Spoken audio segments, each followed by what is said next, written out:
Hi everyone, Lord Rho here, and before I begin with today's topic, I just wanted to say a big thank you to all the support you guys have been giving me by subscribing to the channel, the likes, and all the positive feedback in the comments. The channel is still small, yes, but I truly appreciate all the support you guys have been giving me, and I'm having tons and tons of fun of bringing all the lore to each and every one of you. But, on to today's topic, and that is Horus's reaction to the second Primarch being found, who was Leman of the Rus. So, spoiler alert as always, today we are covering events from the excellent novel Wolfsbane, and I really recommend you go check this out for yourself first, as it is fantastic. I listened to the audiobook version and I have to say it's one of the best Horus Heresy novels out there, if not the best. Absolutely fantastic. Go check it out for yourself, and I really recommend the audiobook if you can, because the voice acting in that was absolutely top notch. But without further ado, let me jump straight into Horus first laying eyes on another Primarch. The Emperor's eyes were fixed on their leader, the greatest of them all. He was a giant, almost as massive as Horus himself. Though he was draped in the same rude skins and armour as his followers, though his long blonde hair was dressed in similar backward style to theirs, though he hunched over the table and picked at the kingly food with grubby fingers, ignoring the cutlery provided, it was clear as day is from night that he was not the same as his followers. He was the same as Horus. This was the presence he felt. This savage was his brother. Horus stared at the barbarian king. No fraternal feeling came to him. Instead, he was flooded with dismay. By his brother's fleet lay two enormous animals, one a grey so glossy it was almost silver, the other black. They appeared to have no difficulty accepting their new environment, and slept easily on the floor.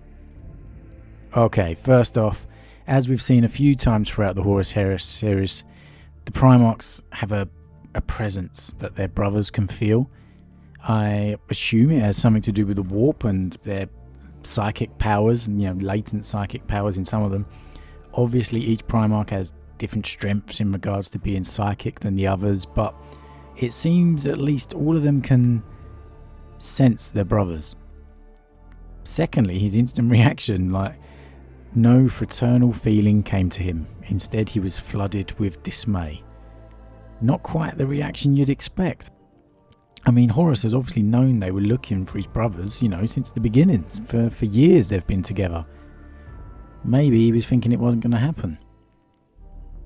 Are those actual wolves? Horus said, fascinated despite himself. After a fashion, said the Emperor. He spared his son a brief, benevolent look.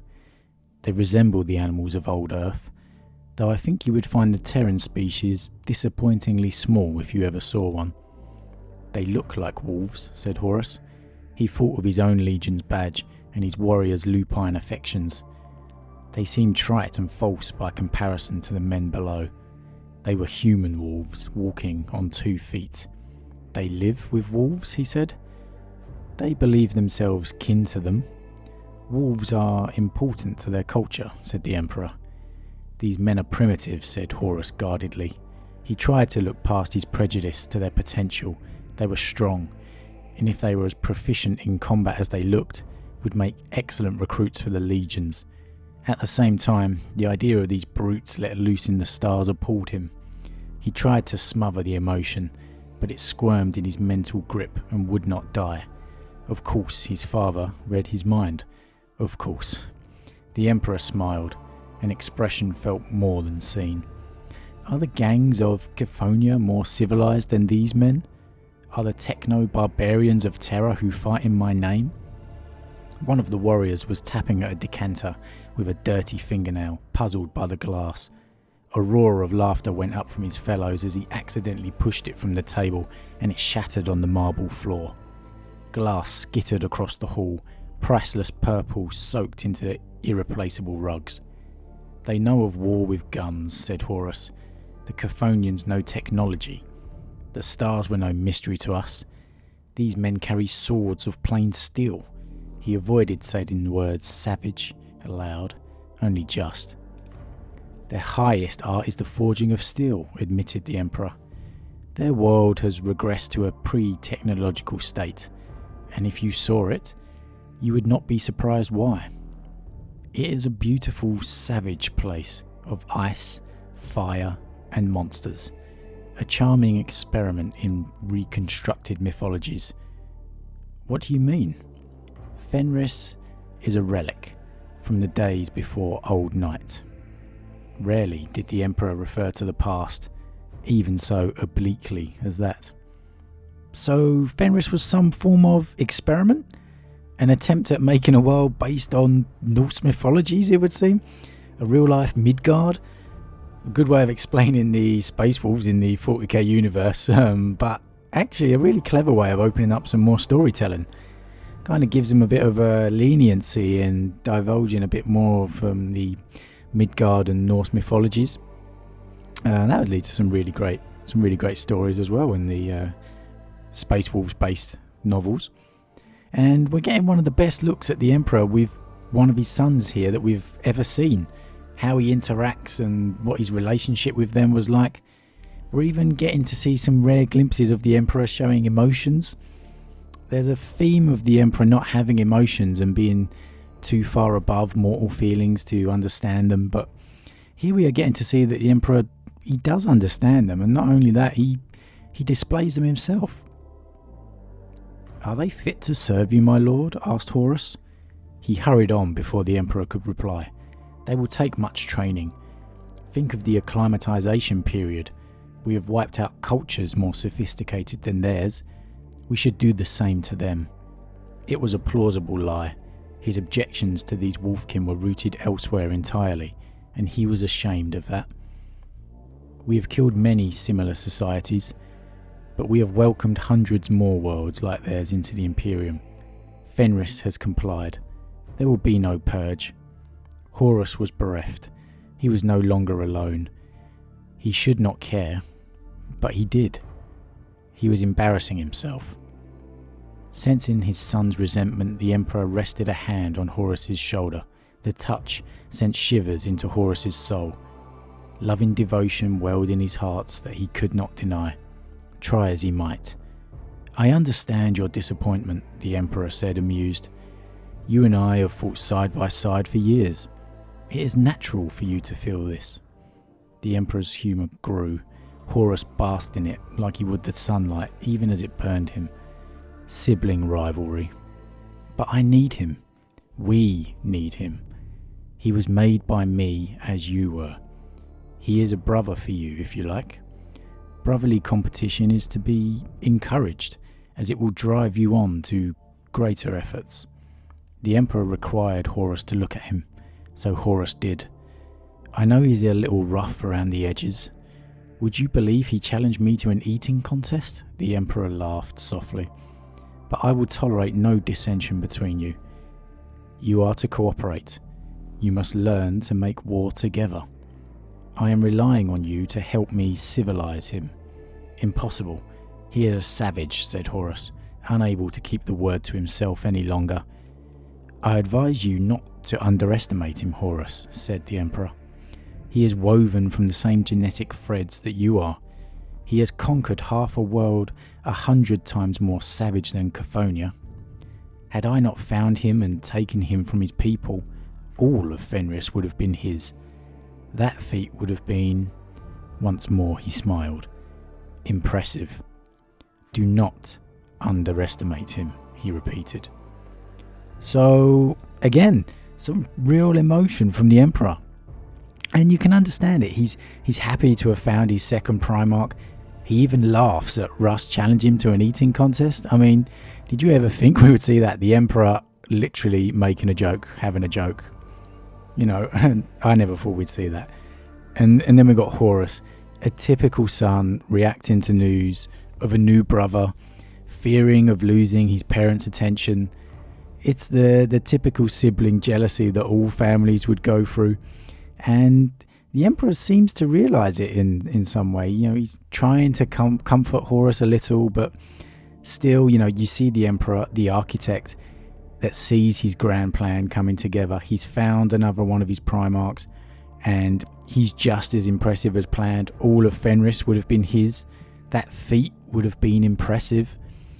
It makes me wonder if the Emperor planned on the Primarchs being scattered across the galaxy like some people assume. Did he also plan on maybe finding them in a certain order? Did he plan on finding Horus first, to groom him to be the first amongst the Primarchs, and then Russ next, the warrior, the executioner? It's an interesting point to kind of mule about, but until we find out an exact list of the order they were all found, we can't really know for sure. But I think that's definitely an interesting point to consider. Horus's will buckled under the attention of the Emperor, but his misgivings would not retreat. He looked into his father's face. Few could do that. A poisonous worry gripped him that he knew this warrior would be able to do the same, that he was no longer unique. He was jealous, he realised. He would have to share the golden attentions of his father with another. The years they had shared seemed reduced to an eye blink. He thought they would last for all time, and just like that, they were done. In that moment, everything changed forever. He could turn against you. Horus suppressed the tremble in his voice. He will not, said the Emperor with certainty. He will be as loyal as you are.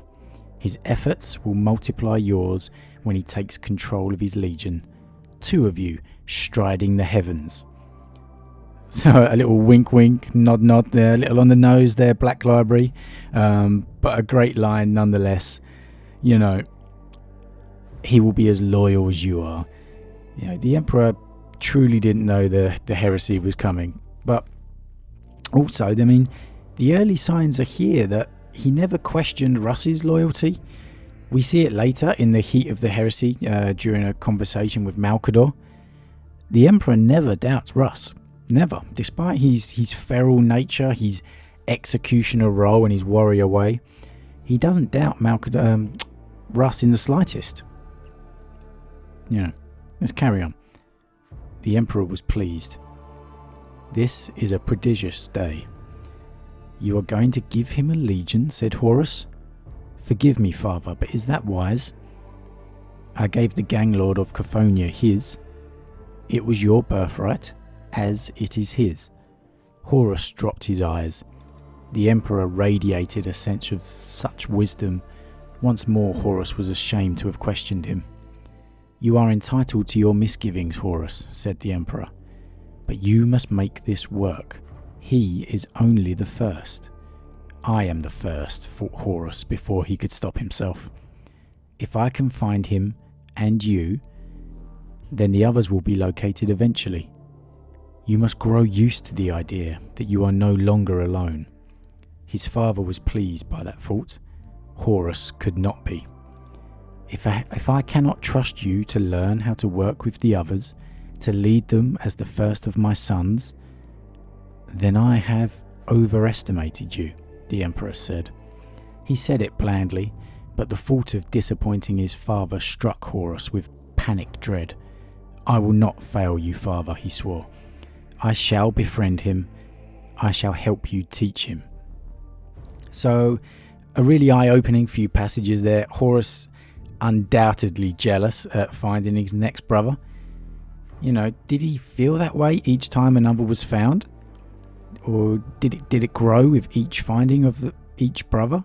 Did he just get more and more jealous? Or, did it get easier? Did he move past the jealousy?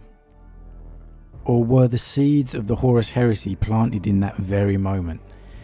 In this first viewing of another of his brothers, of another Primarch, the smallest seed of resentment embedded deep inside him from that day, the smallest crack in his armour that chaos needed.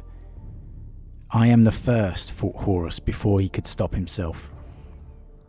And if I cannot trust you to learn how to work with the others, to lead them as the first of my sons, then I have overestimated you, the Emperor said. How right you were, Emperor, how right you were. But what do you guys think? Did you enjoy the meeting? Are they simple, honest reactions from Horus, or did it plant the seeds of something more? I think that was the smallest seed planted in that moment, in my opinion. That was the smallest chink in the armour that led to every weakness that would ever be needed going forward. But what of the Emperor? Do you like to get these glimpses of the Emperor of mankind, like me? Or do you see his mistakes he's making already? Or do you understand him and the grand plan that he has? This guy's vision is for the entire of mankind. He's got a lot on his mind, he's got a lot on his plate. But anyway, leave me a comment with what your thoughts are, guys. As always, if you enjoy my content, please subscribe to help build the channel. And if you enjoyed this video, please consider leaving me a like. I truly appreciate all the help and support you give me. Next up, we're going to move on to Horus and Russ's first interaction, their first one-on-one meeting. And with that said, I am off, and I'll see you guys again real soon.